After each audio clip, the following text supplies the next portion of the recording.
so you can see I'm starting to lay it out already here. It is easier when you've got square paper. However, if you didn't have square paper, you'd be doing the same thing. Just drawing 2 boxes, and then you start from the top right and join down to the top left.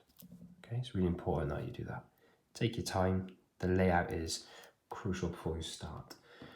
All right, so as you already know now, hopefully we're confident to know that for this box here, it's 8 times 7 or 7 times 8, which gives me the answer of 56. And then for this box here, it's going to be a 4 times a 7 because they're the 2 numbers in line with it, which gives me 28. Okay, so that's the first part. Now again, hopefully we're a little bit more confident with how the corridors work. So let me just zoom in. And look at that first corridor, which is the number 6. Just like a column method, you always start on the right.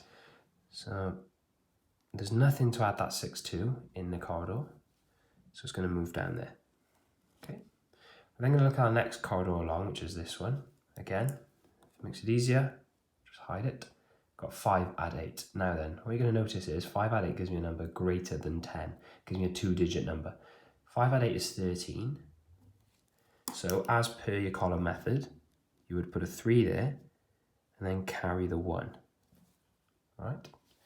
5 add 8 is 13. So I put a 3 there, carry the 1. And then in my last corridor, I've got a 2 and now my 1s, which I need to add together. 2 and 1 added together would give me 3. So there's my answer on the outside, 336.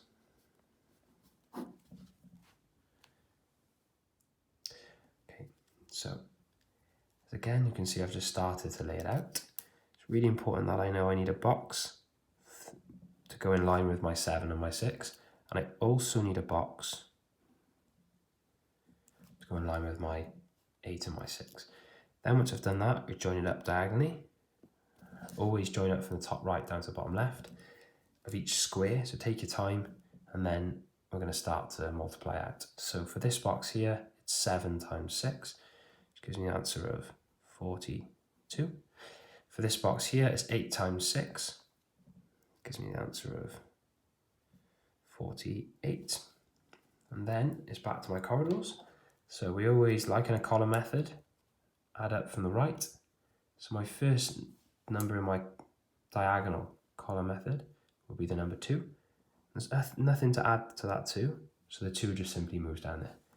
And I'm going to look at my next column, effectively the corridor, which is this one here. It's like a little diagonal corridor. I'm going to add the 4 and the 8 together. Well, 8 add 4 is going to give me 12. So as you know, I can't write down 12, just like in a column method. I would have to put a 2 and then carry the 1 over to the next column. So 4 add 8 is 12, so 2 there, carry the 1 over to there. Okay, now I've got these 2 left here to add.